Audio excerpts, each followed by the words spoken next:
औज़ुबिल्लाहि मिनश्शैतानिर्रजीम बिस्मिल्लाहिर्रहमानिर्रहीम। अस्सलामु अलैकुम दोस्तों, अल्लाह पाक के बबरकत नाम से सुबह का आगाज़ हो चुका है। रात से हल्की हल्की बारिश हो रही है और हम जो है वो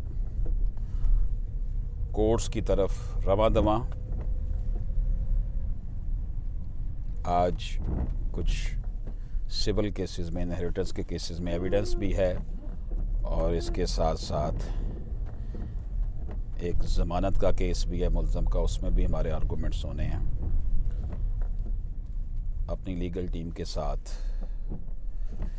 हम आज के दिन का जो है अपना कारवां लिए चल रहे हैं। दोस्तों,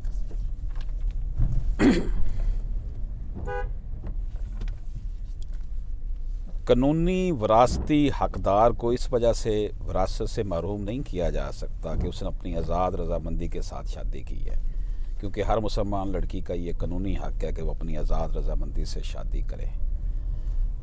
अक्सर ये क्वेश्चन पूछा जाता है मुझसे और मैं इसका जवाब भी देता हूँ।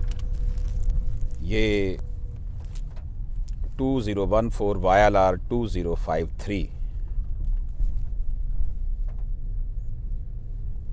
लालन वर्सेस मकसूद माई टाइटल है इसका।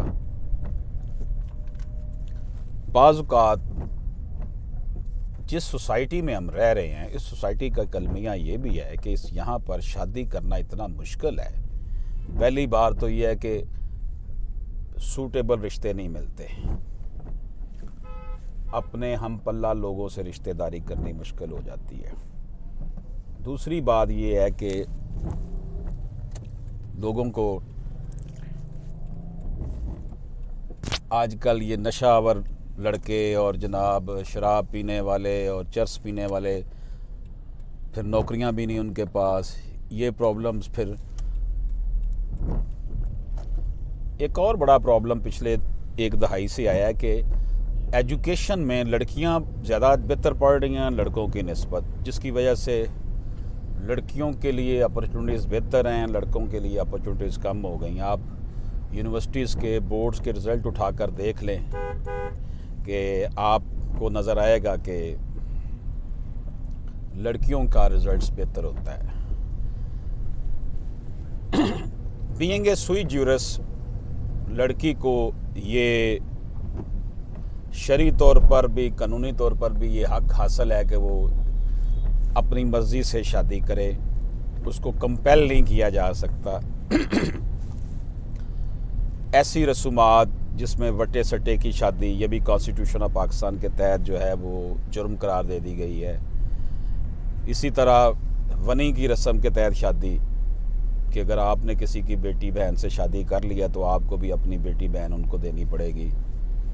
इसी तरह कुरान से शादी करवा दी जाती थी कि जी तुम शादी ना करो ताकि जायदाद हमारे पास ही रहे। इस तरह की रसूमात सब का ख़ात्मा आईने पाकिस्तान के तहत हो चुका है। वैसे तो 1400 साल, 1450 साल पहले नबी पाक सल्लल्लाहु अलैहि वसल्लम ने कर दिया था। आईने पाकिस्तान ये कहता है कि कोई भी रस्म जो कुरान और सुन्नत के ख़िलाफ़ हो वो कानून नहीं बन सकती।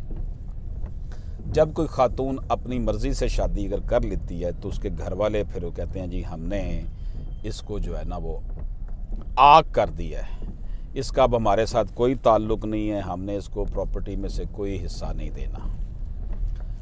ऐसा मुमकिन ही नहीं है।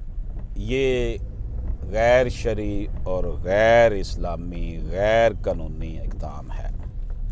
इस हवाले से मैंने आपको भी जजमेंट भी बताई है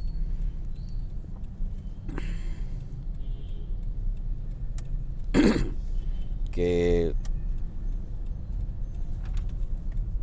जो भी